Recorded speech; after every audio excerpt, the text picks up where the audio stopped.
Welcome. Today, we're diving into the essential requirements of temperature and humidity in pharmaceutical manufacturing. I'm Dr. S.K. Singh, and together, we'll explore how controlling these factors is critical to ensuring product quality and safety throughout the manufacturing process. Let's get started. Let's talk about the environmental control principle. In pharmaceutical manufacturing, keeping temperature and humidity within validated ranges isn't just a good idea, it's essential. These conditions must be tightly controlled in key areas like manufacturing rooms, dispensing zones, compression areas, sterile environments, warehouses, and stability chambers. Why? Because controlling temperature and relative humidity protects product quality, maintains stability, prevents microbial growth, ensures personnel comfort, supports consistent processes, and keeps us in line with regulations. It's a foundation we can't afford to overlook. When it comes to regulatory expectations, there are several key elements we need to keep front and center. First, defined environmental limits, clear boundaries we can't cross. Then, continuous monitoring, so we're always aware of conditions in real time. Alarm systems alert us if something goes off track. Calibration and qualification ensure our tools and processes are reliable.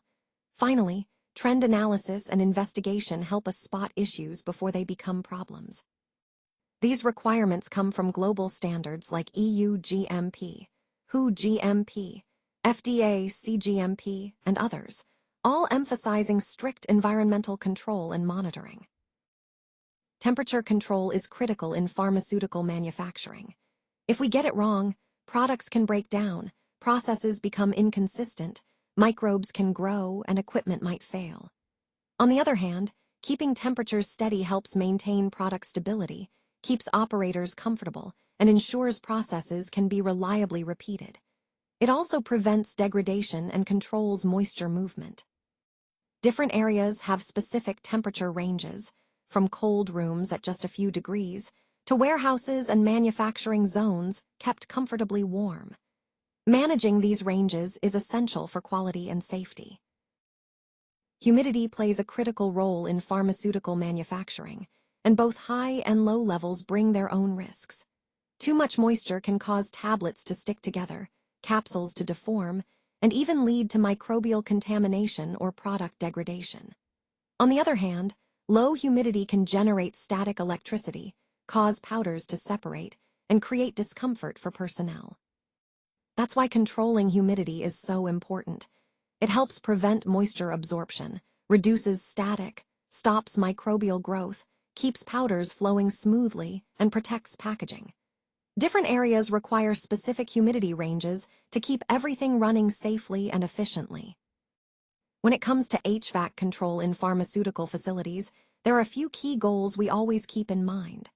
First, maintaining stable environmental conditions. That's crucial for product protection. We also focus on energy efficiency and, of course, meeting strict regulatory requirements. To do this, we monitor things like temperature, humidity, pressure, and airflow. The system itself handles temperature and humidity control, air filtration, pressure regulation, and air distribution. Major components include air handling units, chillers, cooling coils, humidifiers, dehumidifiers, and HEPA filters, all working together to keep the environment just right. Let's walk through a simple example of how to calculate airflow for an HVAC system. We start with a room that has a sensible heat load of 12 kilowatts, and we want to maintain a temperature of 22 degrees Celsius. The supply air comes in at 16 degrees. First, we find the temperature difference. That's 22 minus 16, which equals 6 degrees. Then, we plug everything into the formula. Multiplying the heat load by 3,000, then dividing by the temperature difference, gives us 6,000 cubic meters per hour. So, the system needs to supply about 6,000 cubic meters of air each hour to keep the room comfortable. Let's walk through an example of calculating relative humidity. We start with the actual moisture content, 8 grams per kilogram of dry air. The maximum moisture the air can hold at that temperature is 16 grams per kilogram. To find relative humidity, we divide the actual moisture by the maximum capacity, then multiply by 100. That gives us 50%. In this case, a 50% humidity level is acceptable for standard pharmaceutical manufacturing conditions. Let's look at some examples that show how environmental factors affect different product types. Tablets that absorb moisture, called hygroscopic tablets, are sensitive to high humidity. Gelatin capsules, on the other hand, need low humidity to stay stable. Biologics are especially vulnerable to temperature changes, while powders can generate static electricity. These conditions cause problems like moisture uptake, caking, brittle capsules, and coating defects. Temperature swings lead to chemical breakdown, shorter shelf life, and inconsistent drug release. All these impacts directly affect product quality. When we talk about qualifying temperature and humidity systems, we break it down into 4 key stages. First, design qualification, where we review the HVAC design, assess environmental needs, and analyze risks. Next is installation qualification, making sure sensors are installed correctly, calibrated, and that all HVAC components meet standards. Then comes operational qualification, testing temperature mapping, humidity challenges, and alarms. Finally, performance qualification, monitoring operations dynamically, analyzing trends, and verifying long-term system performance. Each step builds on the last to ensure reliability.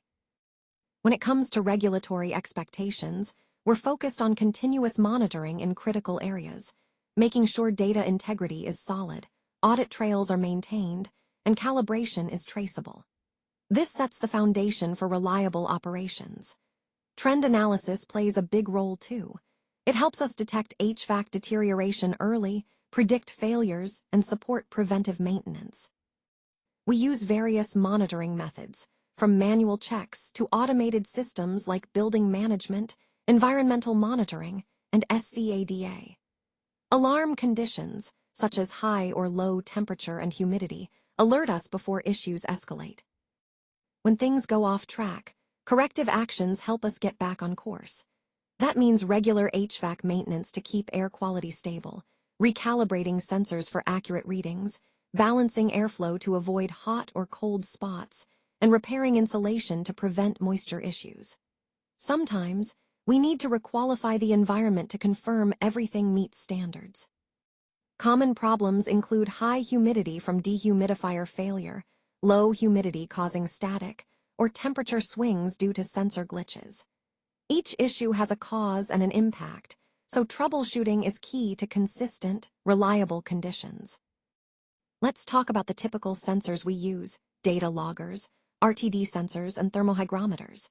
These tools are essential for monitoring conditions in places like warehouses, stability chambers, cold rooms, and controlled manufacturing areas. Temperature and humidity mapping plays a key role here. Its purpose: to find hot and cold spots, confirm the environment is uniform, support qualification processes, and validate storage areas. Mapping happens under different conditions: when the room is empty, during normal operations, and across seasons for thorough qualification. Let's look at a real-world example from a tablet compression area. The team noticed frequent tablet sticking and inconsistent weights, clear signs something was off. Investigations showed relative humidity was at 72%, way too high. The HVAC system wasn't dehumidifying properly, and condensation was forming near supply ducts. Moisture was being absorbed by the granules, causing the problems. After repairing the dehumidifier and optimizing airflow, they ramped up environmental monitoring. The result: humidity dropped to a stable 45%, the compression process returned to normal, and product quality was restored. To wrap up, controlling temperature and humidity isn't just a nice-to-have, it's essential. It keeps pharmaceutical products safe, consistent, and compliant with regulations. This means ensuring product quality, maintaining process stability, and preventing contamination. Achieving this takes more than just good intentions. We need well-designed HVAC systems, continuous monitoring, regular calibration, and thorough qualification and mapping. These steps work together to create an environment where quality and safety aren't left to chance. They're built in. Thanks for joining me today. If you want to dive deeper or have any questions, don't hesitate to reach out. I'm here to help. Until next time, take care and thank you for being part of this conversation.